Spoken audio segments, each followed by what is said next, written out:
Hora 23.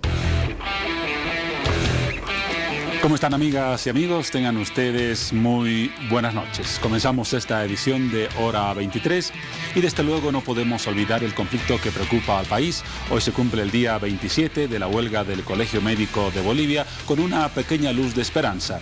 Dirigentes de este sector se reunieron con la Iglesia Católica. La Iglesia Católica ha planteado a los médicos una pausa en la huelga indefinida por las fiestas de fin de año. Y los médicos han señalado que van a analizar esta medida en consulta con las bases y van a tomar una decisión en las próximas horas.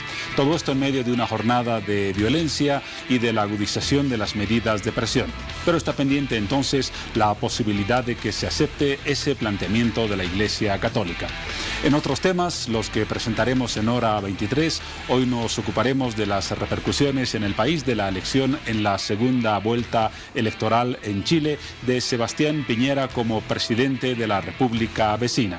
Una victoria que sorprendió incluso a las filas del propio candidato Piñera por el volumen de la votación que obtuvo, significativamente mayor a lo que esperaban las encuestas. ¿Qué se puede esperar en el país respecto a la política marítima del nuevo presidente chileno?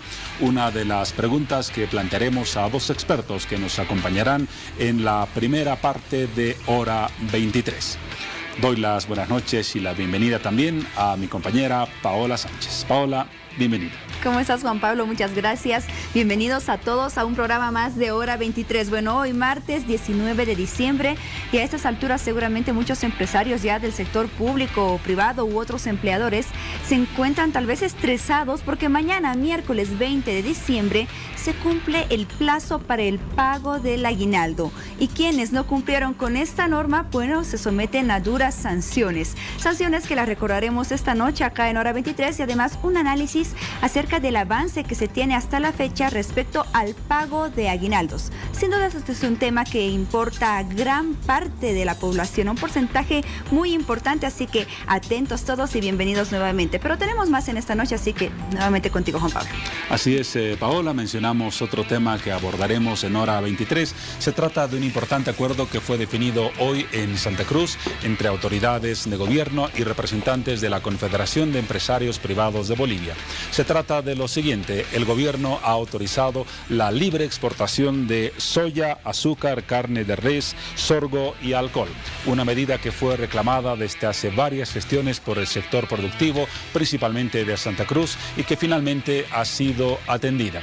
Esa es la decisión que se ha tomado entre autoridades del gobierno. Varios ministros del gabinete estuvieron en Santa Cruz junto con el presidente del Estado y firmaron ese compromiso con la Confederación de Empresarios Privados de Bolivia.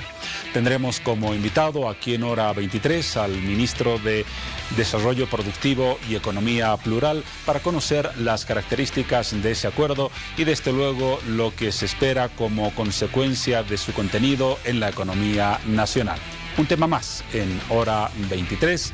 Tenemos más y seguimos con Paola. Muy bien, como se lo anunciaba, hablaremos acerca del pago del aguinaldo y para ello ya tenemos las publicaciones disponibles en nuestra página de Facebook Hora 23 para que usted pueda participar a través de nuestras redes sociales. Vamos a conocer la publicación respecto a este tema. Es la siguiente, ponga atención. ¿Qué dudas o consultas tienes sobre el pago del aguinaldo 2017? Todos ustedes pueden emitir sus opiniones, sus comentarios y también las dudas que tengan para que así nuestros invitados puedan despejarlas todas en esta noche. Pero bueno, vamos con otro tema respecto justamente a lo que hablaba hace un momento Juan Pablo, el triunfo del presidente de Chile, Sebastián Piñera, y los temas bilaterales que se tiene con este vecino país. Para conocer el punto de vista de nuestro siguiente entrevistado es que hablamos con el diputado Javier Zabaleta.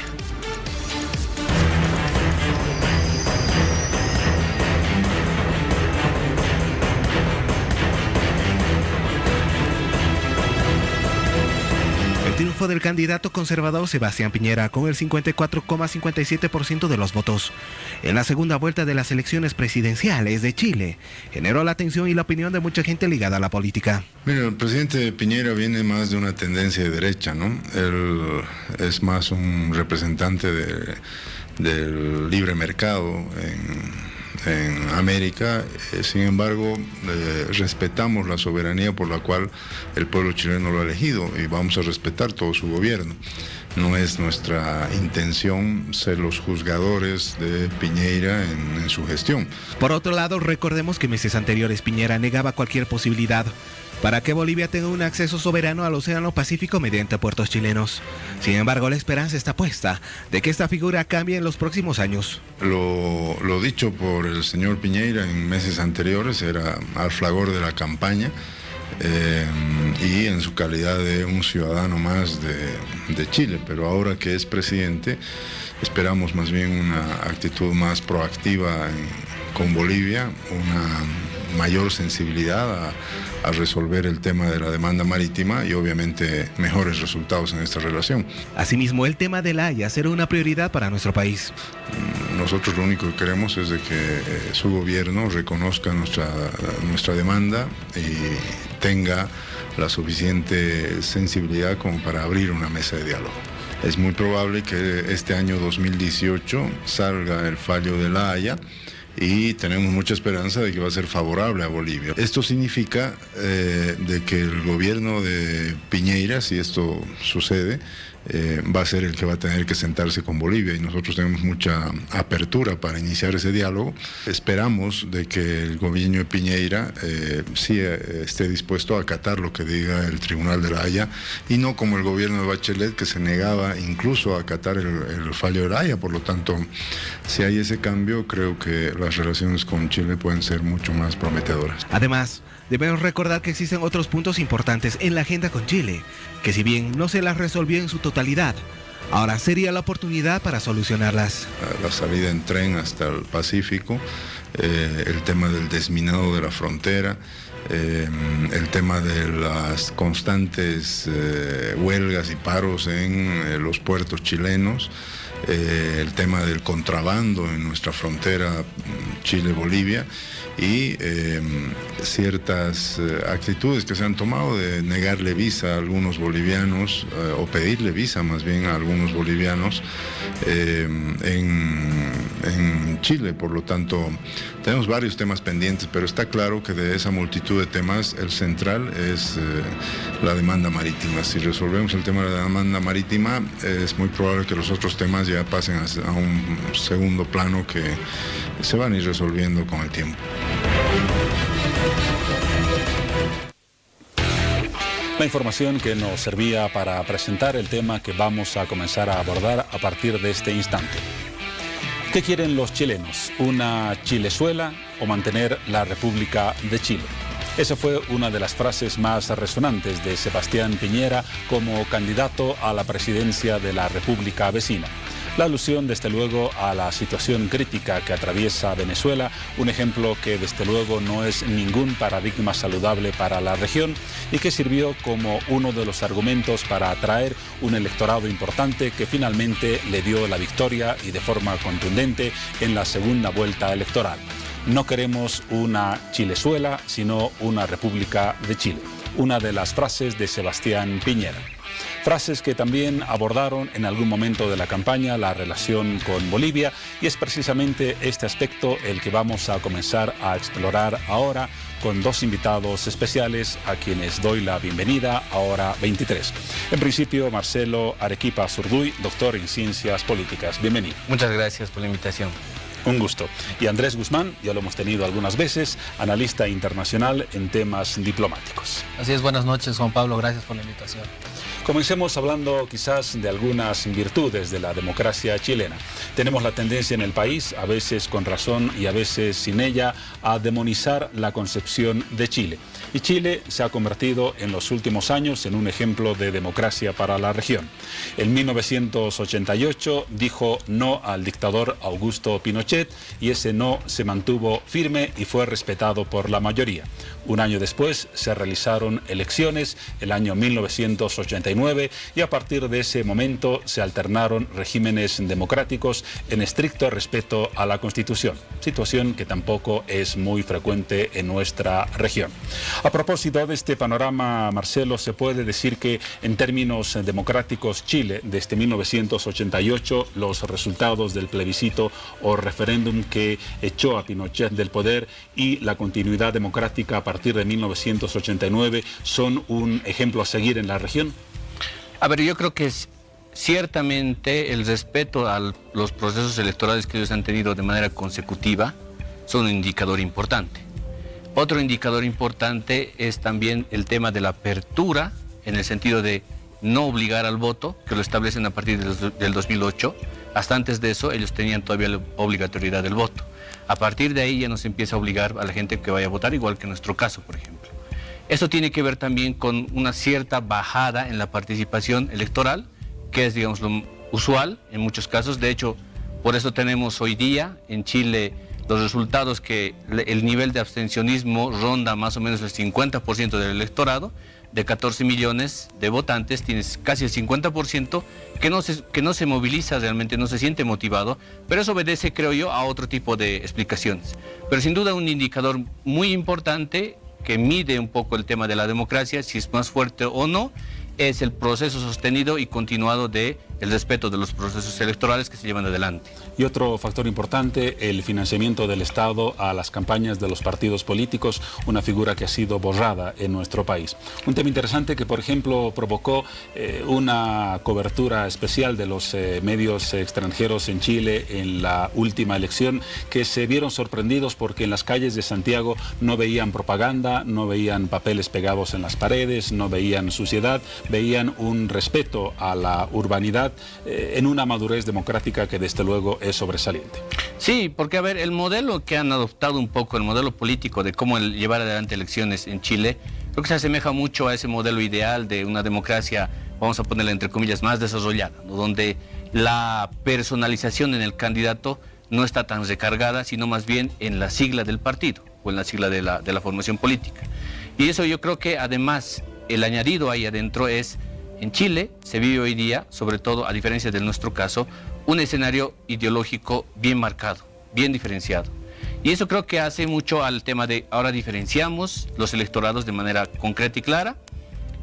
En primera vuelta funciona muy bien esto, en segunda vuelta ya no funciona muy bien, por eso de hecho muchas de las explicaciones alrededor de por qué pierde Guiller se relacionan con esto de no, es decir, de estar en el centro izquierda, no ocupa ese espacio y también ocupa la izquierda, es decir, más bien Guiller se retrotrae más hacia la izquierda y Piñera ocupa más el centro derecha y todo el espectro hacia atrás, ¿no? Enseguida vamos a hablar de las características de la última elección. Sí. Pero Andrés, en relación al tema que comentamos, ¿coincide su visión respecto a que Chile tiene un modelo democrático más próximo a Europa, al primer mundo y a Estados Unidos que al patio de chicanerías de América Latina? ¿O no coincide con este punto de vista? En cierta forma sí, efectivamente Chile ha logrado tener una madurez democrática interesante y una cultura republicana también marcada, ¿no? Y hemos visto que la presidenta Bachelet lo llama al candidato y se reúnen y ambos se dan la mano, ¿no? Entonces hay una señal importante de republicanismo, de mucha cordialidad y mucha altura en el manejo, ¿no?, de la política. Pero también, por otra parte, esto que se ha visto, por ejemplo, el tema del financiamiento de las campañas, también han habido muchos cuestionamientos con la anterior campaña porque han habido financiamientos ilegales, ¿no?, y corrupción de mucho nivel, y de hecho en todos los partidos, y eso ha llegado a toda la clase política chilena, ¿no? La gran mayoría de los diputados que ahora están saliendo estaban manchados con esto, con el caso Sokimich, más que nada, que era una empresa que financiaba, ¿no?, a todos los partidos políticos para ver, para ganar obviamente en intereses, para generar cierta favoritismos, ¿no?, para sus intereses, y eso también se ha visto en el Congreso. Y ahora una cosa muy interesante que ha ocurrido recién también es el cambio, ¿no?, del sistema binominal que hasta hace poco regía y ahora se ha convertido en un sistema más parecido al nuestro, en el cual en el Parlamento se tiene una representación de varios partidos, ¿no?, porque antes era solo las dos primeras fuerzas que iban al Congreso. Entonces, pero valoramos el tema del respeto a los resultados del plebiscito, sin duda, a la continuidad del régimen democrático desde 1989 y al respeto a lo que dice la Constitución. No se han cambiado las normas como en otras partes. Claramente hay un respeto muy alto por todo lo que son las normas y eso, como digo, una señal de que hay una república bien constituida, ¿no?, porque se respetan a las instituciones y eso seguramente también tiene que ver con la identidad legalista de los chilenos, ¿no? Son, a diferencia de los latinoamericanos en general, los chilenos se someten a las leyes y respetan las instituciones mucho más, ¿no?, que los demás en el vecindario, y eso llama la atención, ¿no?, porque es cierto. Pero al mismo tiempo, ya en cuanto a la práctica y en el derecho internacional, vemos que no es tanto así, ¿no? Hay varios incumplimientos, por ejemplo, a los acuerdos con Bolivia. Vamos a hablar de ese tema, y bueno, las relaciones con Bolivia. Pero en el tema democrático, sin duda, la democracia chilena goza de mucha salud por el respeto a la institucionalidad y a las normas establecidas en su Constitución. Hablemos ahora sí de los resultados de las últimas elecciones en su segunda vuelta. Se dice que la victoria de Piñera, a quien se considera Mauricio como parte de la centro derecha, es un revés más al socialismo del siglo XXI, porque se van reduciendo los regímenes que simpatizaban con el ideal bolivariano de Hugo Chávez y ya van quedando pocos de verdad. Hay que hacer varios matices ahí, creo yo. El primer matiz que yo introduciría al respecto tiene que ver con la primera vuelta. Es decir, el resultado de la primera vuelta, a diferencia de la segunda vuelta, es decir, Piñera gana en la segunda vuelta, pero no tiene los 2/3 suficientes en el Congreso. Le pasa lo mismo que a Macri. Le está pasando lo mismo que hoy día más o menos Temer tiene problemas en su legislativo. Es decir, toda esa nueva transición política, que vamos a ponerle un nombre y apellido, de derecha, entre comillas, está sufriendo en la región un problema de inestabilidad política porque no puede generar la mayoría suficiente como habían generado los otros procesos políticos anteriores. Aunque ya tuvo un triunfo al vencer a esa corriente de izquierda que parecía muy sólida en la región y que en algunos casos tiene pies de barro. Exacto, que ese es un primer momento. El segundo momento es ya en la segunda vuelta electoral, donde creo yo que hábilmente la derecha hace algo que está haciendo a nivel general, a nivel global, y es cohesionar a su electorado, pero además atraer a un electorado que es un poco más moderado. Un electorado más moderado que siente mucha empatía, primero por el respeto institucional, es decir, la secuencia institucional que hay, luego que no se quiera arrojar demasiado a cosas que tienen que ver con grandes transformaciones, es decir, la política de la épica, es decir, aquellas cosas que, sobre todo los jóvenes hoy día, yo lo escuchaba al rector de la Universidad Diego Portales de Chile decir, la izquierda falla muchísimo porque la izquierda sigue teniendo esa lectura paternalista, sobre todo sobre los jóvenes de hoy día, que no se identifican y no se mueven y además su voto es muy volátil. Pueden cambiar muy fácilmente de la izquierda a la derecha a cualquier momento, pero en función además de ciertos criterios que los manejan. A diferencia de la derecha que se ha acondicionado mejor a los tiempos actuales. Exacto, la derecha se acondiciona mejor a los tiempos actuales, no se fragmenta como la izquierda se fragmenta demasiado en muchos ismos hoy día, ¿no? Es decir, en feminismos, en ecologismos, varias cosas que están ahí adentro. En cambio la derecha sí se cohesiona en torno a sentidos morales y sentidos y criterios identitarios. Y eso creo que la hace mucho más fuerte, es decir, el discurso lo hace mucho más fuerte y luego tienes un Piñera que su discurso después de la primera vuelta es más bien un discurso más moderado, un discurso en el sentido de no voy a barrer realmente con todas las cosas que ha hecho Bachelet, sino voy a intentar más bien reforzarlas y mejorarlas, que creo que eso fue, digamos, un gesto importante para la gente joven y la gente de izquierda, y además no los agarró a los jóvenes para decirles, ustedes tienen que hacer aquellas cosas que yo diga porque yo soy el padre bueno, el padre protector, digamos, como hace un poco la izquierda.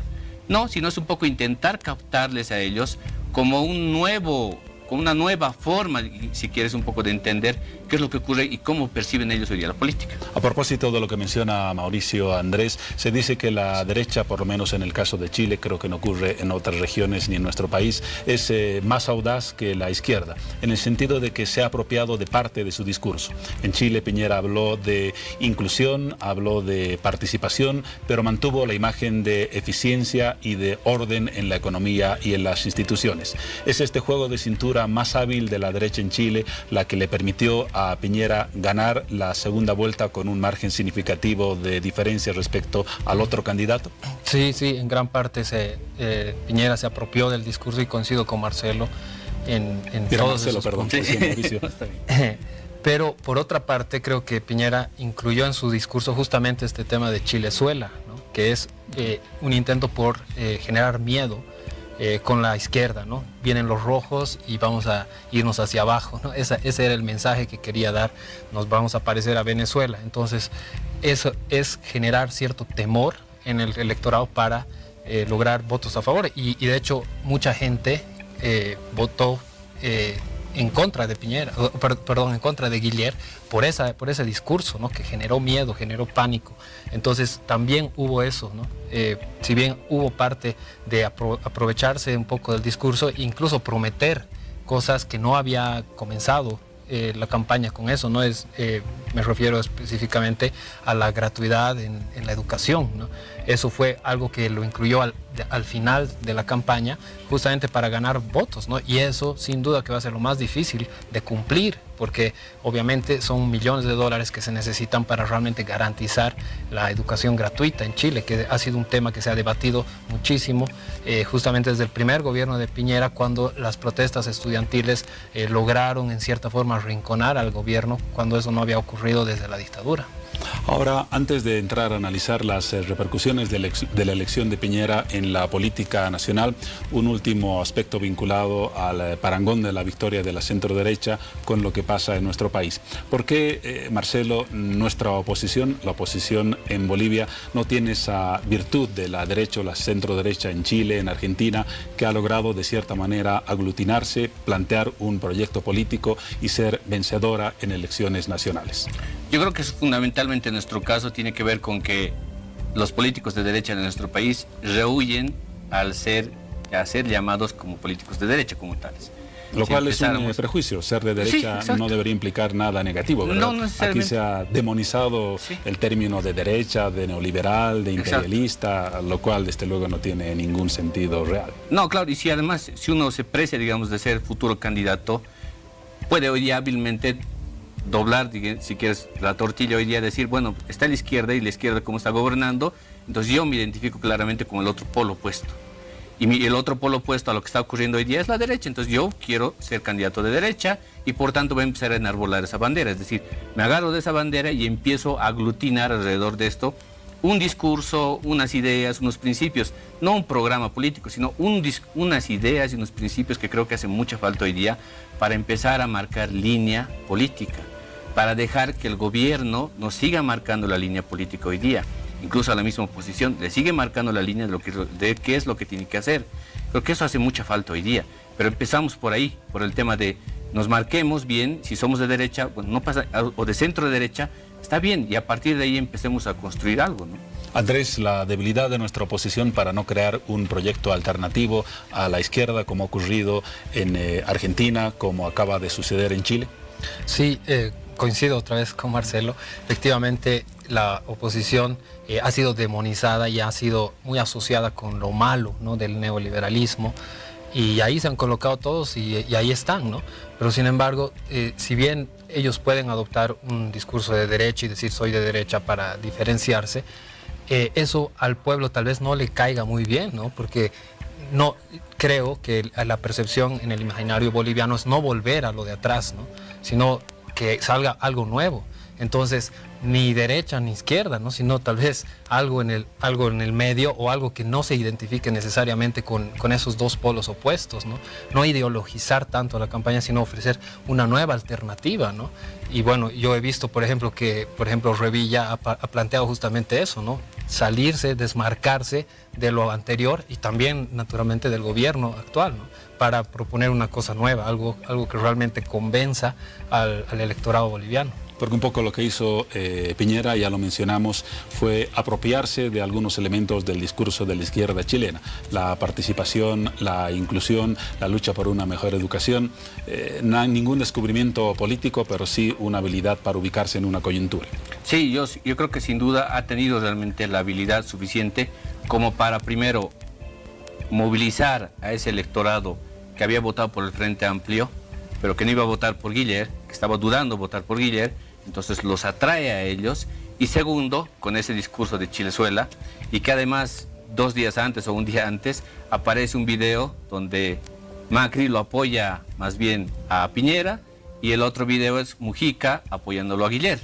Entonces eso le sirve para reforzar el discurso y la idea principal de aquellos señores mayores, sobre todo la gente, el electorado mayor, de los 40 para adelante, para intentar movilizarlos y decirles: vengan a reforzar este movimiento, porque si no refuerzan esto, Chilezuela, es decir, es Mujica y es toda la oleada, digamos, de la izquierda. Y además el añadido ahí es, todo el tiempo yo veía que circulaban los gráficos de el crecimiento económico y el decrecimiento económico en Chile, y la etapa que está en rojo de lo más reciente en el tema del decrecimiento económico en Chile es Bachelet.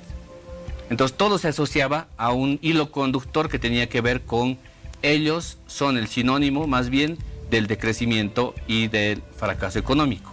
Nosotros, es decir, Piñera decía: yo cuando he estado, más bien la economía ha crecido y voy a volver y otra vez vamos a ser prósperos. Hablemos ahora, Andrés, de lo que se puede esperar del gobierno de Piñera en el tema de la cuestión marítima con nuestro país. Piñera fue, si no me equivoco, presidente entre el 2010 y el 2014. Ya conoce el gobierno de Evo Morales. No fueron precisamente amigos en ese tiempo. No, para nada. Pero en un principio se comenzó bastante bien, ¿no? En un principio se estaba negociando la agenda de 13 puntos que había sido inaugurada por el gobierno de Bachelet. Piñera la continuó, y hasta finales del 2010 hubo ciertos avances. De hecho, en julio del 2010 se firma un acta en la agenda de 13 puntos que dice que en el tema marítimo ambas partes se comprometen a presentar, así como a alcanzar soluciones concretas, factibles y útiles para el tema marítimo, ¿no? Y luego, después de asumir ese compromiso, cuando se tenían que presentar esas soluciones, Chile decide cancelar la reunión que se tenía que realizar en noviembre del 2010 en Arica, tal como se había convenido, y ahí ya se desmorona todo, ¿no?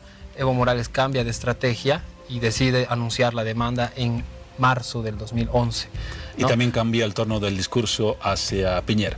Le ha debido costar, me imagino, mandarle el saludo de congratulación por la elección del último fin de semana.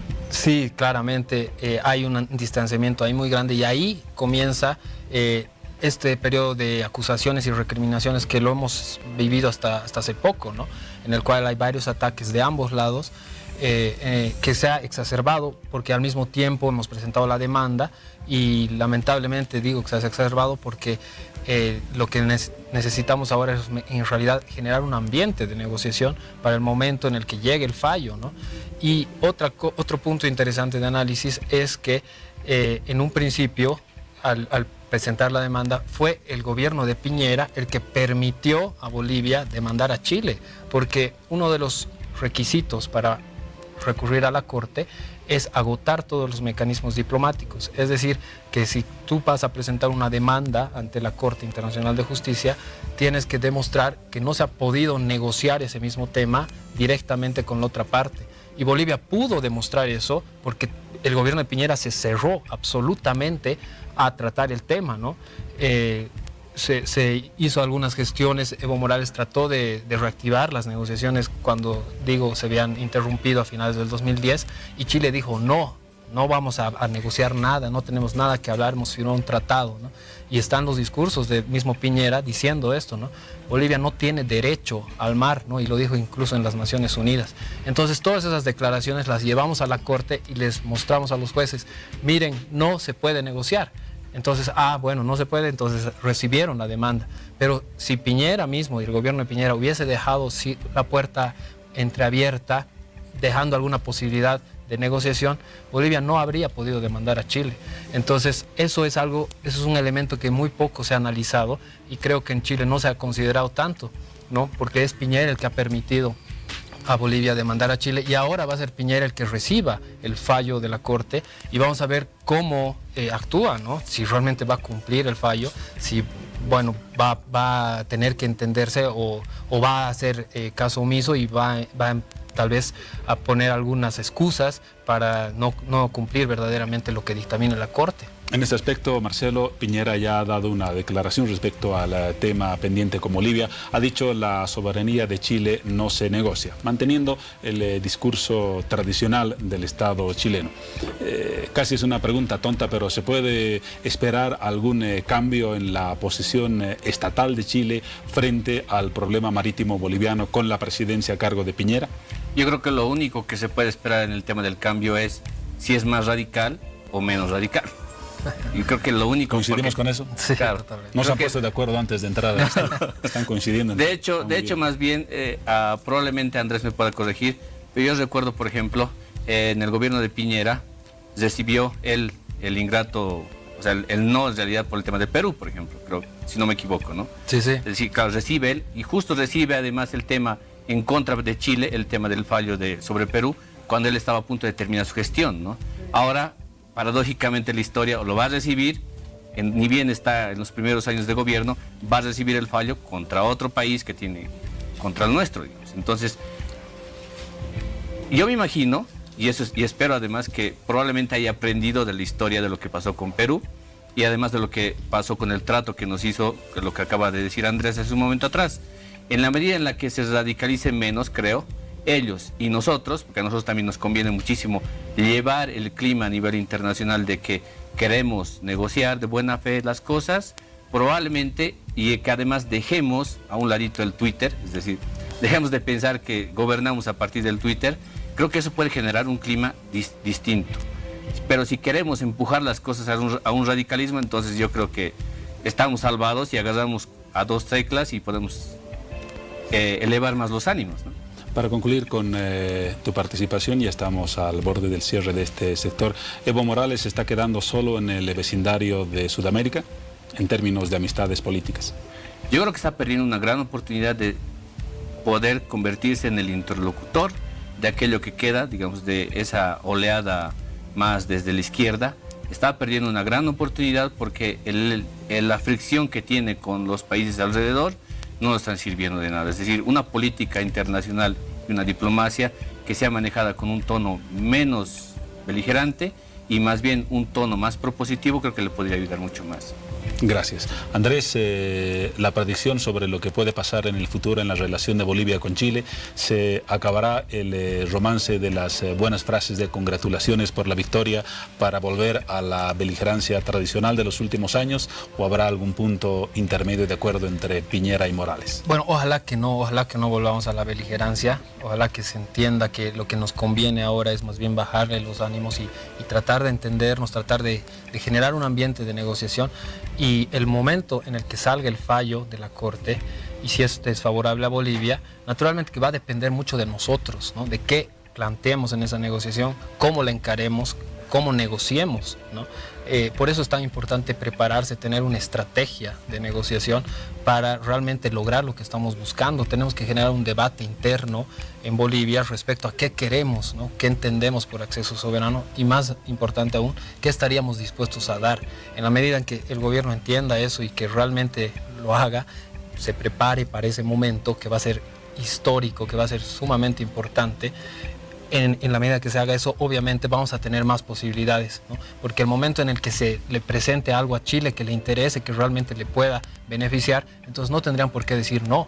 Pero si vamos improvisados, sin realmente saber qué queremos o no sabemos negociar, las cosas nos van a ir peor, ¿no? Ya advertiremos la conducta de los actores políticos en Bolivia y Chile. El fallo de la Corte se estima se pueda conocer en diciembre del 18 o en enero del 2019, ¿verdad? Más o menos, sí, a final, sí, exacto. Más o menos esa sería la Tendremos tiempo fecha para conocer las señales hasta entonces. Sí.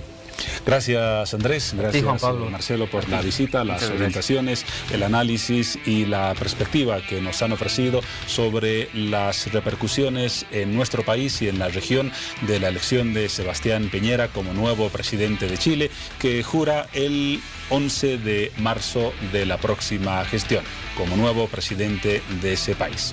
Cerramos el tema, nos vamos a una pausa y luego seguiremos con más y con otros temas de Hora 23.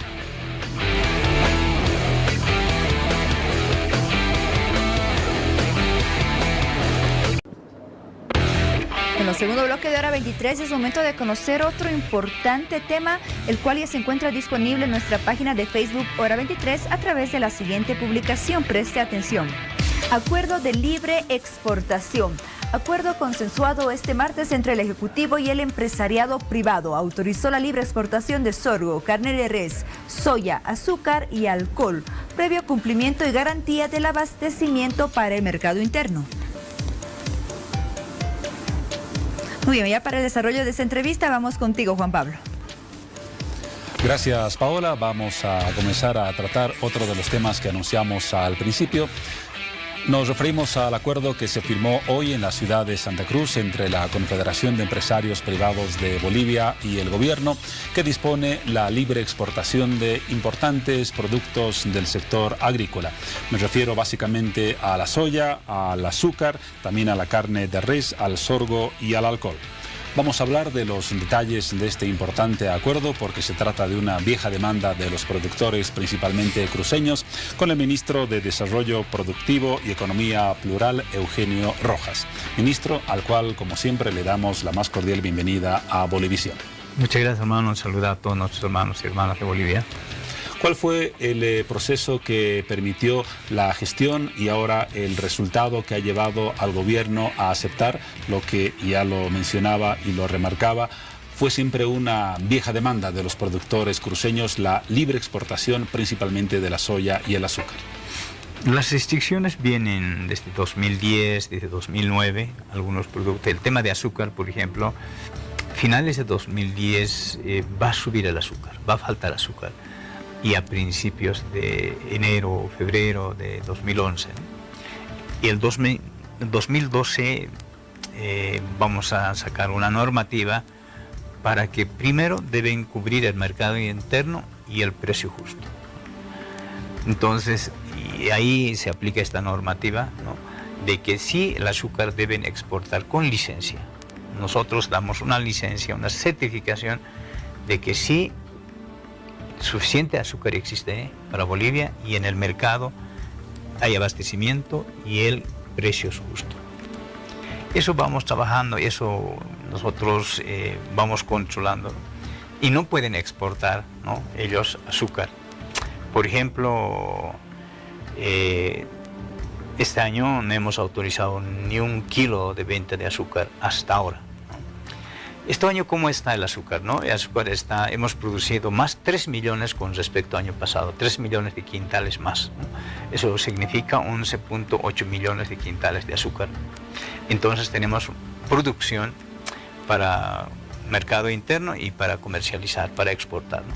Entonces se ha cumplido una de las condiciones del gobierno, que era la suficiente producción local, que una vez cubierta para las necesidades del país puede permitir abrir el grifo para la exportación al exterior.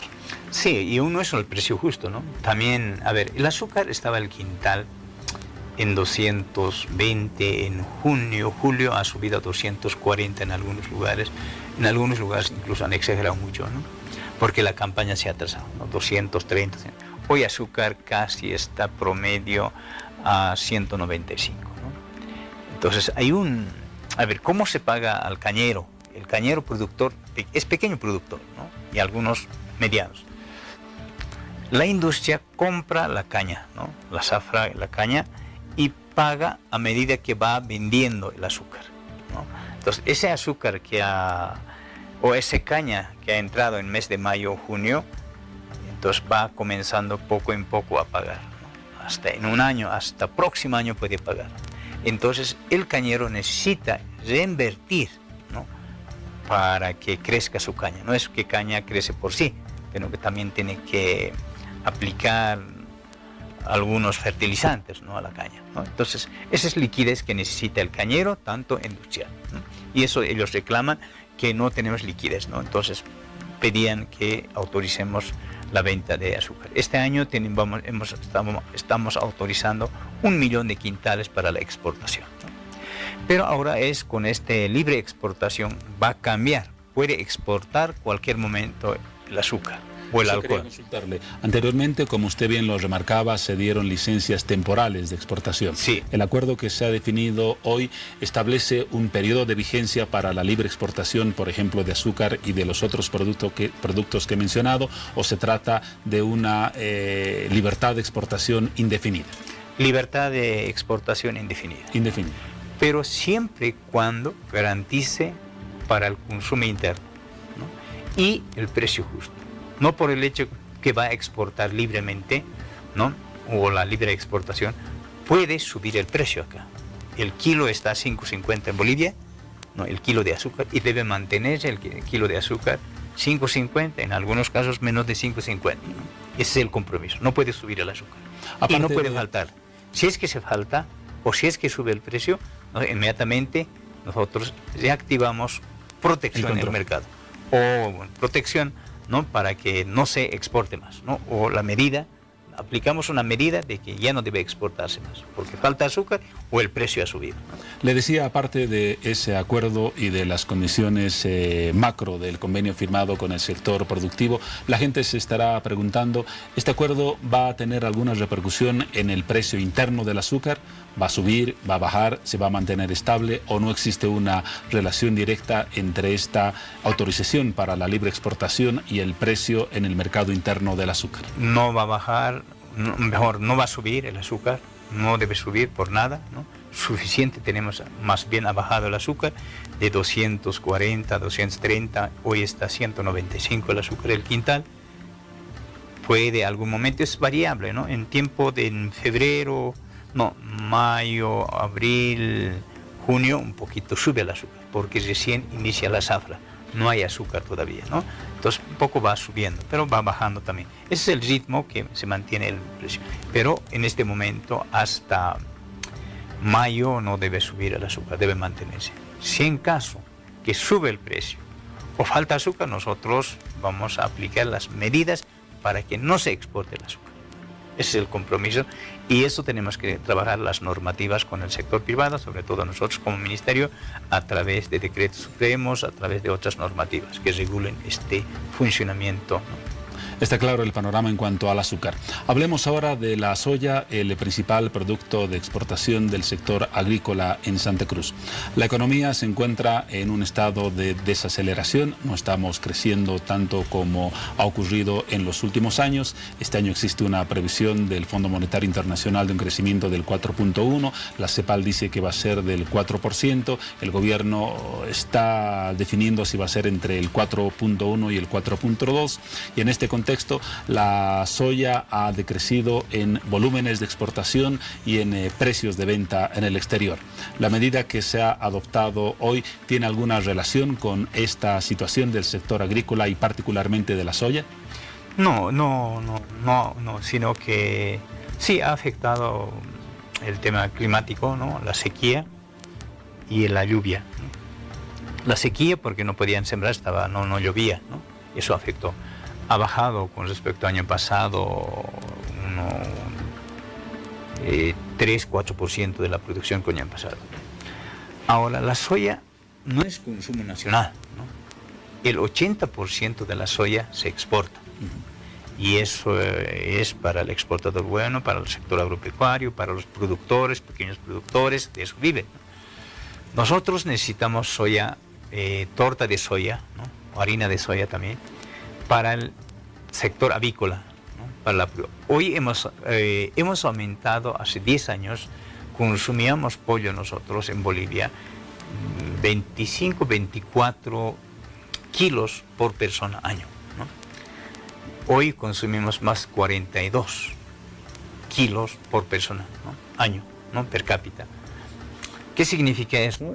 Que es que va a las proteínas son de soya. Entonces nosotros fijamos un precio, una banda de precio para torta de soya para que compren los granjeros, los que se dedican a avícola, ganado lechero, porcinocultor, ¿no? Estos sectores, ¿no? Entonces fijamos un precio y un volumen, ¿no?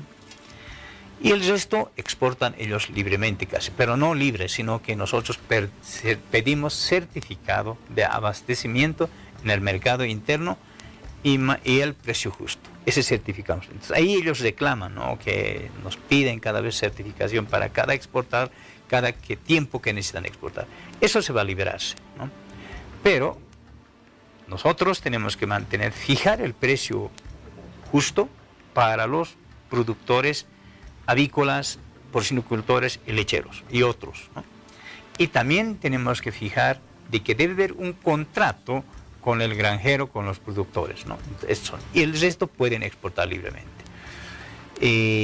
También reclamaban de que la libre exportación de grano en soya, también nosotros no estamos de acuerdo que se exporte grano en soya, sino que todo debe ser con el valor agregado, ¿no? Entonces, si es que se exporta libremente el grano, va a faltar para la industria, ¿no? Estas cosas hay que ajustar en las reglamentaciones, en los decretos que vamos a trabajar, ¿no? En relación a la anterior pregunta que le formulaba, hay otra que tiene que ver con el estado de la balanza comercial. Hay un déficit severo en el país. Estamos importando más de lo que exportamos. De acuerdo a los datos del INE, en el último trimestre hemos importado 899 millones de dólares más de lo que hemos exportado.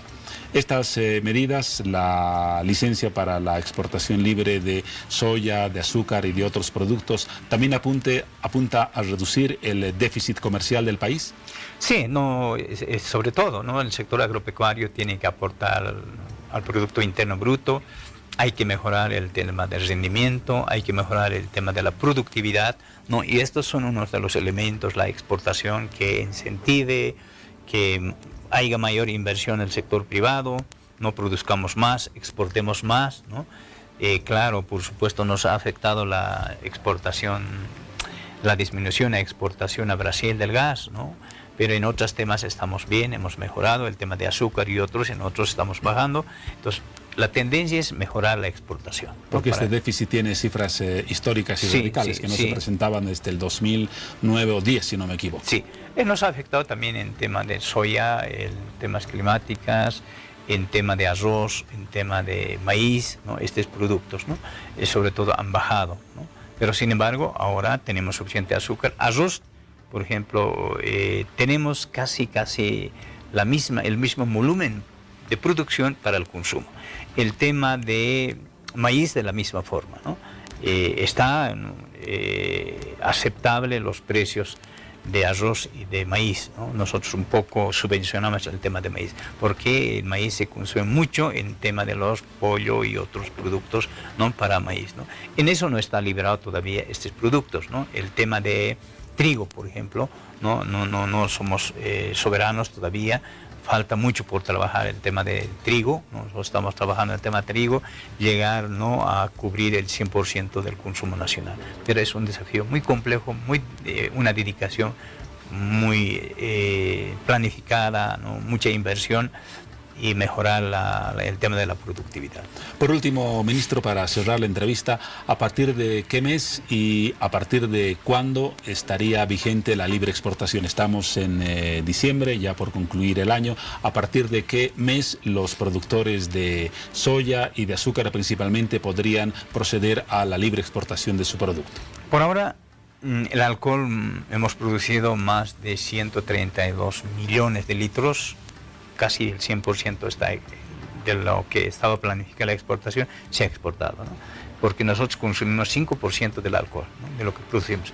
Ya no hay alcohol, estos días ya deben exportar, no hay problema del alcohol. En ese caso es inmediato. Sí, inmediato. Azúcar, de la misma forma, de aquí una semana pueden exportar, porque hay 1 millón de quintales en este momento para exportar. ¿En el caso de la soya? De la soya está normal la exportación, Pero estas medidas vamos a trabajar en mes de enero, febrero, todo reglamentado, ¿no? Para que ya próximas campañas entremos con esta dinámica ya, ¿no? De libre exportación. Muchas gracias, Eugenio Rojas, ministro de Desarrollo Productivo y Economía Plural.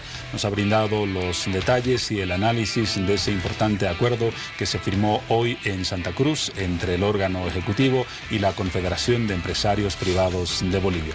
Gracias una vez más por su visita y por sus palabras. Muchas gracias, hermano. Muchas gracias. Tiempo de nuevo paréntesis en hora 23. Luego les hablaremos de ese tema que nos interesa a todos, o por lo menos a los asalariados. El pago del aguinaldo, las condiciones y todo lo vinculado con el tema.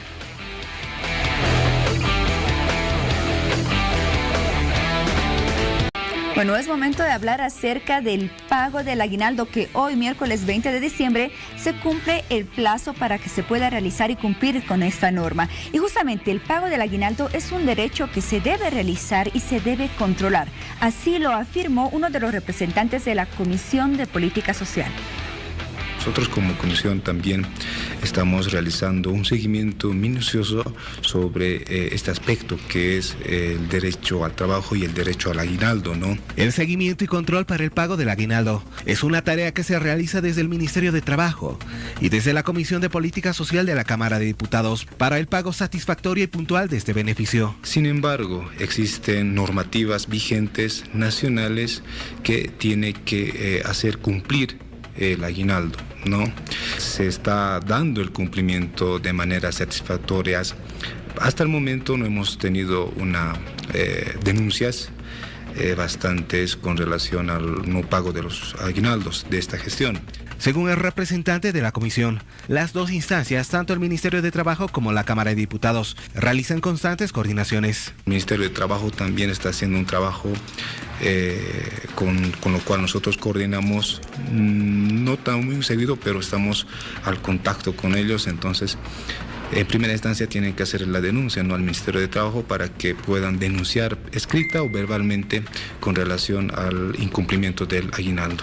Ante esto debemos aclarar que esta comisión fiscaliza y controla al Ministerio de Trabajo para que no exista ninguna irregularidad. Si el Ministerio de Trabajo o cualquier órgano ejecutivo o una institución pública que no cumple con la normativa vigente, es la Cámara de Diputados quien es el ente fiscalizador, quien va a ir a verificar y a constatar de que sí se están cumpliendo con las formalidades de ley, las denuncias, las quejas de los ciudadanos bolivianos, ¿no? Con relación a los aguinaldos, pues a veces hay denuncias, pero que los inspectores o algunos servidores públicos del Ministerio de Trabajo no hacen el seguimiento o no lo sancionan, digamos, o no dan una vía conciliatoria entre el empleador y el trabajador.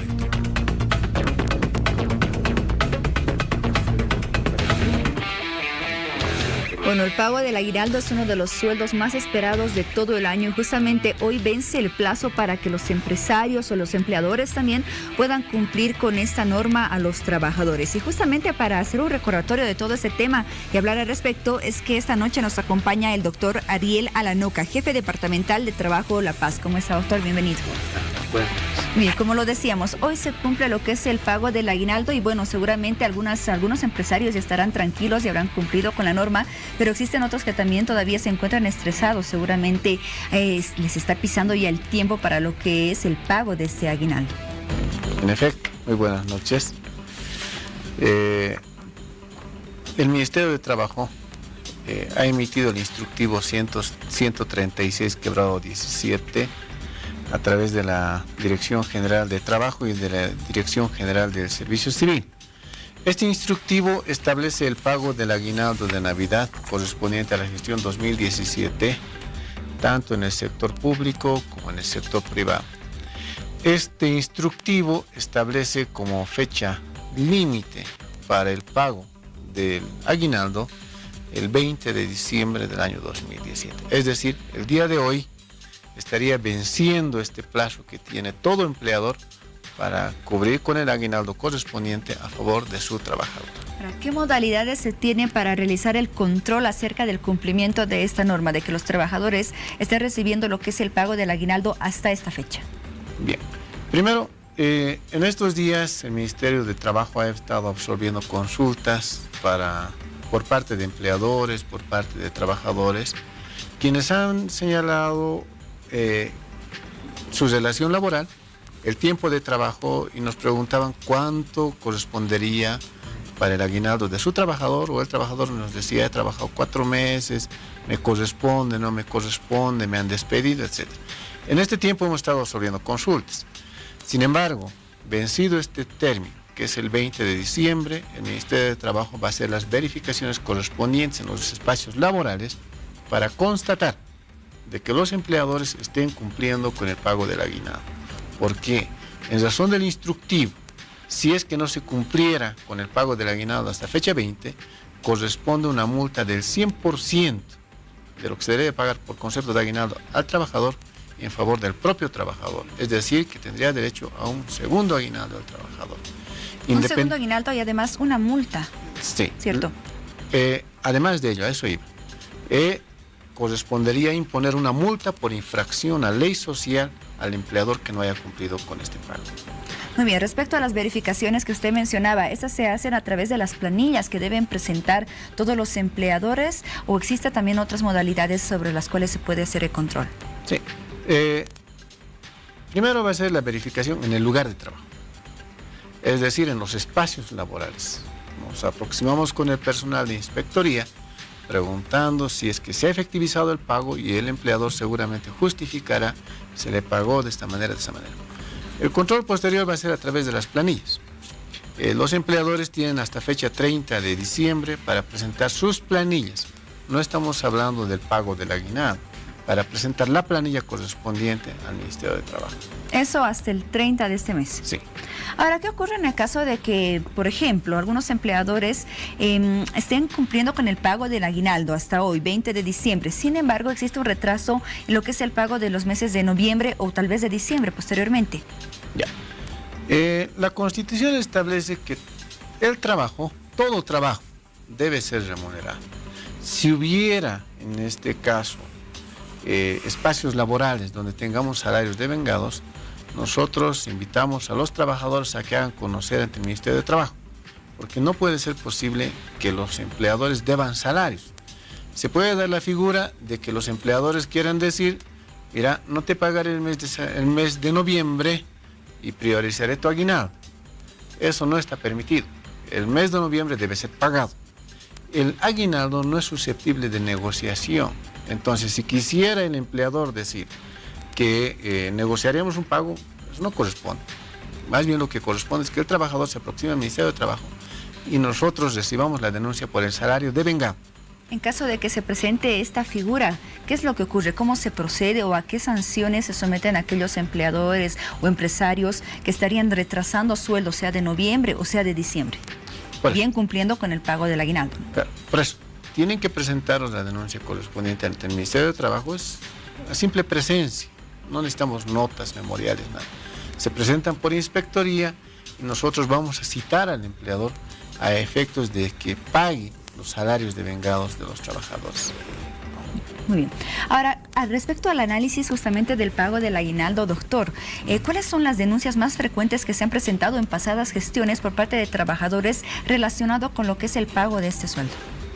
Ya, lo común... O tal vez las que se han presentado en esta presente gestión, ya. Sí, lo común es que algunos empleadores quieran negociar el pago efectivo del aguinaldo.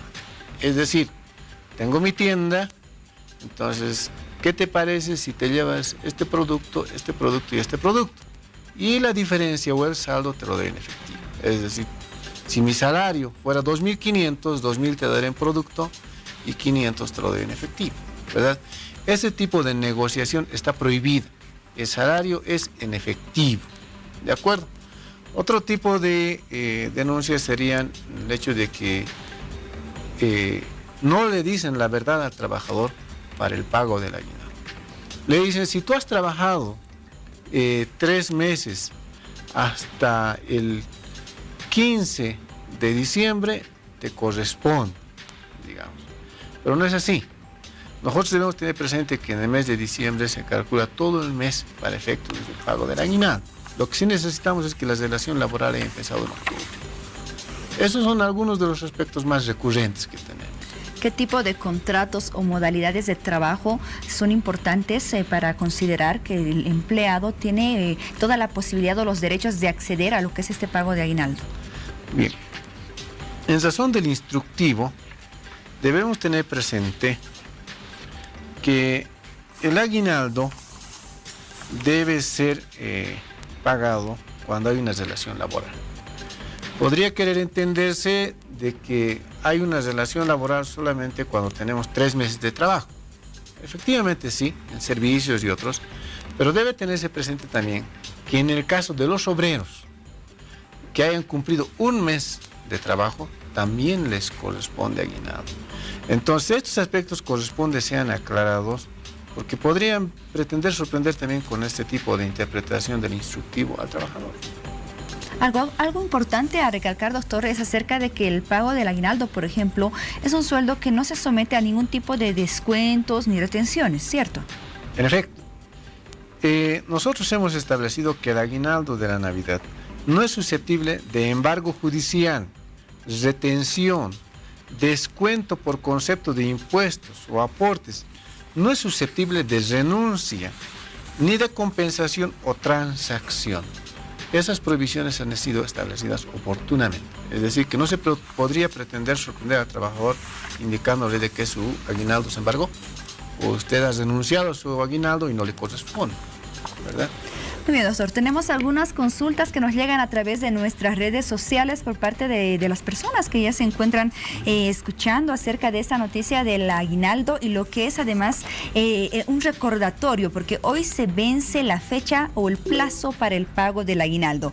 Y nos escribe Carlos Manuel Espada, nos dice: hola, hora 23, felicidades por el programa, muchas gracias, Carlos. Dice: bueno, mi pregunta es la siguiente: ¿por qué los gobiernos municipales no cancelan al personal que cuenta con contrato de consultor en línea o servicios manuales los aguinaldos, que correspondería según la ley de trabajo? ¿Cómo respondemos a esta pregunta o esa cuestión que tiene Carlos Manuel Espada, doctor? Sí, en efecto, cuando se trata de consultorías de línea, generalmente estos contratos se suscriben al tenor del Decreto Supremo 181 y son contratos por producto o por servicios. Son contratos que no tienen alcance, a los cuales no tiene alcance correspondiente el pago del aguinaldo. No se podría aplicar en estos casos. Muy bien, tenemos más preguntas que nos llegan a través de las redes sociales. Vamos con Blanca Jonel Aparicio Guzmán. Nos dice: trabajé bajo contrato verbal hace 5 meses. ¿Tengo derecho a aguinaldo? ¿Y qué dice la ley respecto a esta consulta? Algo que me olvidaba respecto de la pregunta anterior. Si bien es razón del Decreto Supremo 181, no correspondería el aguinaldo, ello no libera a que el empleador, en este caso los municipios, puedan prever en el contrato el pago de un aguinaldo. O en su caso, en el presupuesto que asigne para la consultoría el empleador, el municipio, pueda asignar este monto para el aguinaldo. Si hubiera esos dos factores, por supuesto corresponde que se le pague este aguinaldo al trabajador del municipio. Ahora, respecto de la siguiente pregunta, habría trabajado por espacio de 5 meses. Con un contrato verbal. Con un contrato verbal. La Ley General del Trabajo establece que los contratos laborales se pueden celebrar de forma oral o de forma escrita. En este caso, si tuviéramos un contrato de carácter verbal, es plenamente válido. ¿Qué es lo que le corresponde por los 5 meses de trabajo? Le corresponden las duodécimas del aguinaldo. Podría aproximarse por cualquiera de nuestras oficinas del Ministerio del Trabajo y le ayudamos a hacer el cálculo correspondiente para que se le pague su aguinaldo de esta gestión. Pero acá hacemos una aclaración en la pregunta que tiene Blanca Aparicio. Ella nos dice: bajo un contrato verbal, hace 5 meses que había trabajado, bajo un contrato verbal. Sí, en efecto. El aguinaldo es por la gestión 2017. Entonces, por el tiempo que hubiera prestado su trabajo en la gestión 2017, se hace el cálculo de sus duodécimas. Muy bien, vamos con el comentario de Manuel Pereira Gómez. Nos dice: muchísimas gracias por el tema de hoy. Renuncié a mi trabajo en agosto. Trabajé los anteriores 7 meses. ¿Me corresponde aguinaldo? ¿Qué debo hacer si todavía no se comunicaron conmigo para dicho pago? Nuevamente, gracias y felicidades por el programa. Bien, yo le recomendaría a nuestro compañero que se aproxime por nuestras oficinas del Ministerio de Trabajo, no sé en qué distrito estará, qué departamento estará, que se aproxime, nosotros le vamos a colaborar en ese cálculo correspondiente. Muy bien. Respecto a cualquier denuncia que puedan tener los empleados públicos o del sector privado también respecto a lo que es el pago del aguinaldo, ¿las denuncias se realizan de forma verbal, de forma escrita? ¿Qué tipo de documentación requieren? ¿Qué requisitos para poder plantear sus denuncias? Las denuncias se presentan de forma oral, verbal, simplemente aproximándose con su cédula de identidad ante nuestro personal de inspectoría. No necesitan traer notas, cartas, memoriales y demás. Nosotros salvamos ese formalismo y atendemos de forma directa por nuestro personal de inspectoría.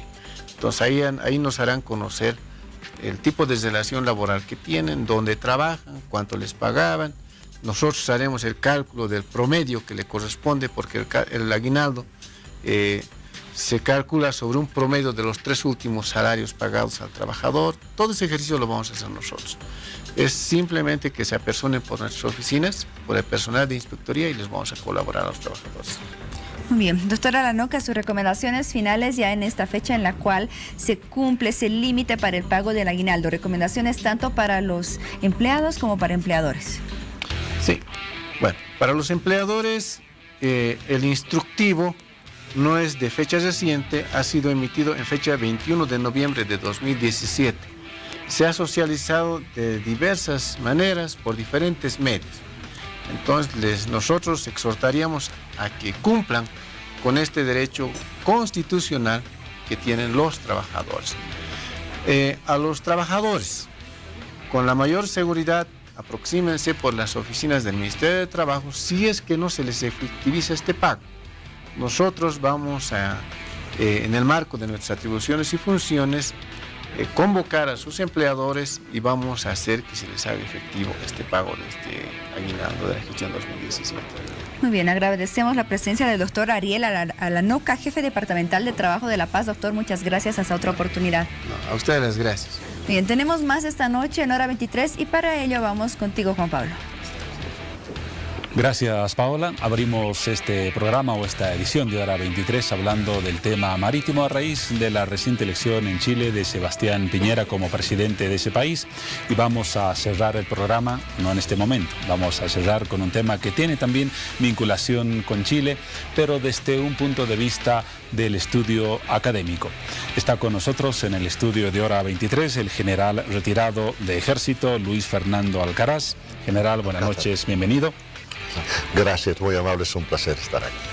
Hacía la presentación a propósito de Chile porque usted se ha convertido en un estudioso de las relaciones entre Bolivia y Chile. Hasta el momento lleva editados y publicados 4 libros relacionados a los vínculos o las relaciones o el conflicto entre Bolivia y Chile, ¿verdad? Así es, estamos dedicados por el momento a esa temática que es tan importante bajo el principio de que todos los bolivianos debemos dominar el problema marítimo y tener claros los conceptos verdaderos de esta historiografía que hemos tenido con Chile, en la relación con Chile en el marco del recurso agua. Usted ha publicado hasta ahora 4 libros, pero tiene estimado llegar al número de 10 como parte de una serie destinada a las relaciones entre nuestro país y Chile. Así es, la intención es llegar a los 10 tomos como mínimo. El proyecto se denomina la Enciclopedia del Problema Marítimo, cuyo propósito es visualizar el problema desde una óptica diferente que el tradicional repaso de la secuencia cronológica de acontecimientos. Hemos dado una óptica, una visión más estadística que nos ha dado sorpresas interesantes. Y de ahí es que podemos afirmar que, por ejemplo, entre Bolivia y Chile hemos tenido 69 escenarios en los cuales se podía haber solucionado el problema. Enseguida vamos a hablar de los números. Antes de hablar de los números, porque los títulos de sus publicaciones son sugestivos en relación a ese tema, ¿cómo nace en un militar como usted el interés por la historia, por la investigación y por la publicación de los libros que ya tiene en librerías? Indudablemente la profesión nos obliga a aquello, pero por supuesto el interés particular en la problemática marítima nace de una anécdota que tuvimos allí en Palacio de Gobierno, presidente nos preguntó la opinión, obviamente se la dimos como ciudadano y él me comentaba. ¿Qué presidente? El presidente Carlos Mesa. El presidente Carlos Mesa, tuve la suerte de estar destinado allí como jefe de Canes, un destino militar, eminentemente militar.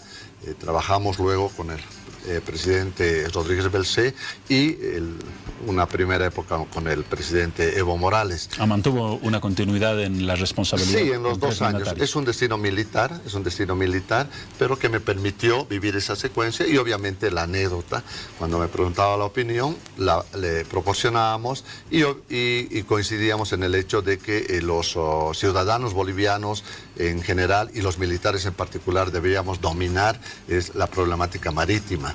Y obviamente eso tocó un poco el ego, de tal manera que tomamos la decisión de dedicarnos a una investigación profunda sobre el problema marítimo en especial y obviamente el problema del desvío de aguas de los diferentes ríos también hemos tomado en cuenta en nuestros estudios. Fue el consejo de un historiador consumado como Carlos Mesa a un historiador en ciernes en ese momento como usted. Indudablemente. Ahí nació la afición que prácticamente despertó una suerte de pasión por el problema marítimo y más aún se refuerza cuando descubrimos que Chile siempre tuvo la iniciativa en el tema hasta esa valiente decisión del 24 de abril de 2013 cuando el presidente Evo Morales toma la decisión de demandar a Chile ante la Corte Internacional de Justicia. Creo que ha sido un momento muy importante. Hablemos ahora sí de sus 2 últimas publicaciones. Son 4 las que ha producido hasta ahora a propósito de esta temática. Las tenemos en imagen aquí en el escritorio de Hora 23. La penúltima titula 250 agresiones de Chile. ¿De dónde sale el número de 250? Parece muy redondo, ¿por qué no 189, 215 o 229? Bueno, partimos de que desde la época de los incas hasta 2017 se han dado cerca de 4.500, poco más, poco menos, eventos que de una u otra manera guardan relación con el tema marítimo y la relación boliviano-chilena. A partir de ese inventario de esos eventos y su clasificación, ¿no?, han ido emergiendo las agresiones mencionadas. Es una coincidencia que tengo un número exacto en 250, una mera coincidencia, pero lo que hemos tratado es de clasificar esas agresiones en ámbitos. Y esas agresiones se han dado en 14 diferentes ámbitos. Por ejemplo, en el ámbito diplomático nos han agredido en 134 oportunidades.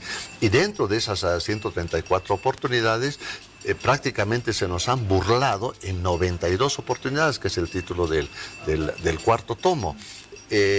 Esos descubrimientos, esas deducciones más bien, nos llevan a afirmar de que Chile, por ejemplo, siempre estuvo dispuesta al diálogo. Chile en 71 oportunidades expresó su intención de diálogo, desde 1842, por supuesto, desde el 31 de octubre de 1842. Que son datos, por ejemplo, que están incluidos en el libro azul que forma parte de la argumentación de la demanda que ha planteado nuestro país contra Chile en la Corte de La Haya. Indudablemente coincidimos con todos los historiadores y, como le decía, el 4º libro que especifica las burlas de Chile, que virtualmente son eso, ¿no?, explica que aclara las dudas históricas que nosotros hemos tenido. Antes del libro, entonces queda aclarado que las 250 agresiones son un número redondo que corresponden exactamente a las agresiones de Chile en distintos campos. Hasta junio de 2017. Muy bien. El último libro de la serie de 10 que planifica realizar, el que acaba de mencionar, 92 burlas de Chile. ¿Por qué el término de burlas? Porque históricamente Chile siempre ha minimizado nuestras demandas, nuestros reclamos. Chile, a través de la razón de la fuerza, ¿no?, ha desvalorizado y no ha otorgado una adecuada valorización a la conducta diplomática eminentemente propositiva, eminentemente proactiva que Bolivia ha mostrado en el reclamo. Desde el primer reclamo que hicimos en 1843 con Casimiro Olaneta, ¿no?, hasta obviamente antes de la demanda que hicimos ante la Corte Internacional de Justicia. Por ejemplo, a los primeros representantes bolivianos que realizaron el reclamo por el abuso chileno, por la invasión pacífica de ciudadanos chilenos a explotar nuestros recursos naturales. Chile simplemente recibía el tema, no respondía, tardaba 8 meses en responder y, por ejemplo, a Joaquín Aguirre Lavallén, Casimiro Laneta, Macedonio Salinas, les hizo esperar hasta el límite de su paciencia, y Chile, tomando conocimiento de que nuestros representantes ya iban a retornar a nuestro país, recién les presentaban la respuesta, y así por el estilo clasificamos la conducta chilena como una burla. Creo que es el término adecuado, sin de ninguna manera querer entrar en un escenario provocativo o en un escenario que lesione la dignidad que debe respetarse como Estado, pero creo que es el término adecuado para calificar la conducta de algunos de sus representantes. Partimos de que, como dice el presidente, nosotros no tenemos problemas con la población chilena. Es con algunos de sus representantes, de sus gobiernos, que han tomado las decisiones alejadas de la justicia, de la verdad histórica. Ahora, para ver la historia, lo dicen los propios historiadores, siempre hay que enfocar este tema desde 2 puntos de vista. Los aciertos de uno y los errores que también son parte, en este caso, de la diplomacia. No solamente Chile ha tenido actitudes de desplante hacia Bolivia. En su investigación, ¿cuáles han sido los errores más frecuentes de Bolivia o de su diplomacia para estar en el estado en el que actualmente nos encontramos en la relación con ese país y desde luego con el tema de la pérdida territorial de por medio? En un criterio muy particular, creo que el peor error que nosotros hemos tenido ha sido la chilenofilia. Porque gobernantes nuestros prácticamente han actuado en contra de los intereses de nuestro país. Obviamente Melgarejo se lleva la flor, pero hay un detalle interesante de que Chile nos ha acostumbrado de que el Tratado de 1904, por ejemplo, ha sido firmado en perfecta consonancia, en perfecta coordinación, lo cual no es cierto. Es importante que nuestros compatriotas sepan que para la firma del Tratado de 1904, se ha detenido a los excombatientes de la Guerra del Pacífico. Los que eran muy ancianos se los encerró en su casa. Se instauró una fuerte censura de prensa. Se prohibió a las imprentas trabajar sobre el tema marítimo. Es decir, un cúmulo de actividades que buscaban atemorizar a la población a objeto de crear un escenario adecuado para la firma del Tratado de 1904. Evidentemente, el tratado tiene una legalidad porque la mayor parte del Congreso votó por el sí, pese a que 6 departamentos votaron por el rechazo al tratado, pero creo que esa actitud de ciertos bolivianos que inclinaron su interés personal anteponiéndolo al interés nacional, ha sido uno de los grandes errores. Obviamente, Mariano Melgarejo decía que se lleva la flor porque él se dejó seducir por una obsecuencia del diplomático chileno Aniceto Vergara Albano y su secretario Walker Martínez, porque a Melgarejo ellos lo compararon con Simón Bolívar, con Napoleón, lo declararon el capitán de América, es decir, unas actitudes tan obsecuentes con la clara intención de debilitar la personalidad de Mariano Melgarejo para que después firme el Tratado de 1866. Y muy lamentablemente Melgarejo se dio a esos halagos baratos, ¿no? El regalo del caballo Holofernes, a la conviviente de Mariano Melgarejo les regalaron un perro de colores, lo nombraron general de división del ejército chileno para lograr su objetivo. Y es por eso que creo que esos 2 elementos, el escenario del tratado de la firma del Tratado de 1904 y la actitud del Melgarejo, creo que han sido los errores más significativos que de los varios tenemos en diferentes efectos. Porque hay una corriente de historiadores bolivianos que, por ejemplo, indican que Bolivia actuó con poco pragmatismo y con algo de ingenuidad en el conflicto y en la guerra con Chile. Por ejemplo, señalan que en algún momento Chile ofreció a a Bolivia en medio del conflicto la cesión de Arica como una compensación por los territorios propios que había capturado Chile, pero Bolivia, por la lealtad con la alianza con Perú, desestimó ese ofrecimiento chileno que si lo hubiéramos aceptado en ese momento no tendríamos los problemas de inaccesibilidad y de mediterraneidad que hoy sufrimos. Indudablemente, debemos tomar en cuenta que Chile nos planteó en 14 oportunidades aliarnos en contra del Perú. Si creo que debemos sentirnos orgullosos los bolivianos es que desde aquella oportunidad en 1873, en febrero de 1873, cuando firmamos el pacto de alianza con el Perú, Bolivia se portó lealmente hasta el día de hoy con el Perú. Pero Perú no actuó con la misma moneda, porque al final firmó un acuerdo con Chile que establecía que ambos países se comprometían a no ceder un territorio en disputa en la Guerra del Pacífico a un tercero, y ahí quedamos fritos los bolivianos. Sí, pero fue un contrapunteo de, no quiero llamarlas deslealtades, sino de conductas negativas, porque Perú firmó el tratado de Ancón en 1883 sin comunicarnos, o sea, en contra de un articulado. Ahí no fueron muy leales, no fueron muy leales de nosotros. Nosotros firmamos el pacto de tregua el 4 de abril de 1884 y tampoco les avisamos. Firmamos los tratados de 18 de mayo y 28 de mayo de 1895, no les comunicamos, Bolivia protestó, Perú protestó, firmamos el tratado de 1904, no les comunicamos, ellos firmaron el tratado de 1929, el tratado de Lima, no nos comunicaron, y obviamente el lapidario protocolo adicional al tratado de 1929, con el que prácticamente se selló nuestro encierro, ellos lo firmaron en secreto sin comunicarnos, de tal manera que creo que fueron errores de tipo personal, pero en una visión macro, creo que mantenemos ese espíritu de alianza, pero debemos ser realistas también al afirmar de que los estados tienen intereses, no tienen amigos. Un principio que en algún momento parecieron olvidar nuestros gobernantes. Creo que sí. Y bueno, estamos donde estamos. ¿Qué otros trabajos piensa desarrollar? Dijimos que tiene una estimación de 10, ya vamos en la 4ª publicación. Los otros 6 libros, ¿a qué temas van a estar dedicados? Bueno, el siguiente tema que ya lo estamos finalizando se refiere a los compromisos e incumplimientos de Chile. Ese es un tomo. Luego tenemos la legalidad en la relación boliviano-chilena. Nosotros tradicionalmente creemos que Chile incumplió únicamente el Tratado de 1904. No es así, porque incumplió cerca de 35 tratados bilaterales, cerca de 40 compromisos multilaterales. Entonces estamos dando una visión eminentemente estadística a todo el escenario de la legalidad de interés del tema marítimo. Posteriormente hemos hecho también una investigación sobre cuál ha sido la conducta de los presidentes chilenos.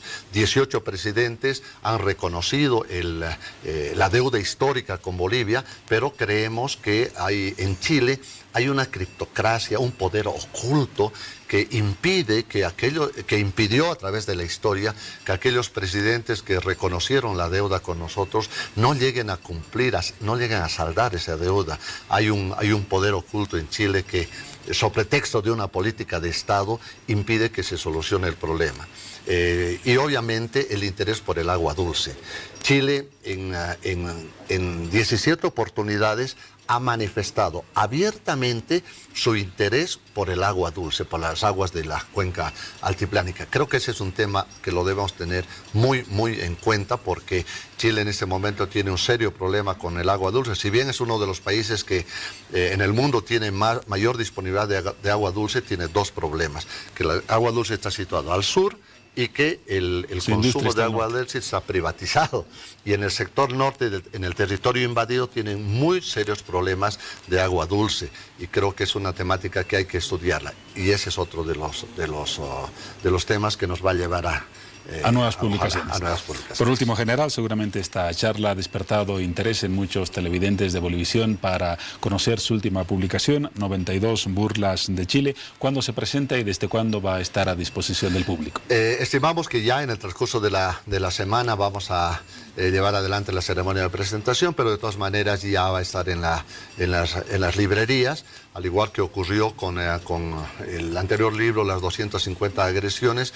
La editamos también con el apoyo del presidente de la Cámara de Senadores y tuvimos el honor de que sea el presidente de nuestro estado quien presente ese libro, a quien agradecemos de sobremanera porque es en una actitud de Estado más que de gobierno. Creemos que ese libro desnudó muchas de las mentiras a las que Chile nos tuvo acostumbrados. Entonces el libro Las 92 burlas de Chile ya está en pleno proceso de distribución. Y tendrá fecha de nacimiento en este año 2017. Con un poco de suerte. Ojalá. General Luis Fernando Alcázar, general retirado, autor de los libros que ya hemos mencionado. Gracias por su visita, por sus reflexiones y por las orientaciones a propósito de este tema tan vivo, que es el de las relaciones entre Bolivia y Chile.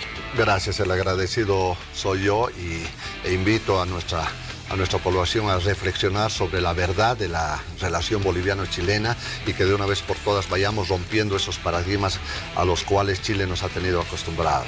Y qué mejor reflexión que a través de una visión crítica de la historia. Gracias una vez más. Muchísimas gracias. Momento de una pausa en hora 23 y luego los últimos minutos de nuestro programa. Bueno, prácticamente ya estamos en mitad de semana, Juan Pablo, y la penúltima de este año. A 4 días de la Nochebuena, a 11 días de finalizar el 2017. Pasará volando y tenemos esas dos fechas muy importantes en los próximos días. Así es, llevas muy bien las cuentas. Más o menos viendo el calendario y el reloj. Muy bien, gracias a todos ustedes por acompañarnos durante este programa y la invitación está hecha para que nos reencontremos más tarde en otro programa de Hora 23. Familias bolivianas, que tengan un excelente descanso. Adiós, Juan Pablo. Hasta dentro de algunas horas, Paola. Lo mismo a ustedes. Un poco de paréntesis y volveremos a ocuparnos de lo que sea importante en esta jornada, miércoles, en nuestro país y posiblemente en el mundo. Hasta entonces.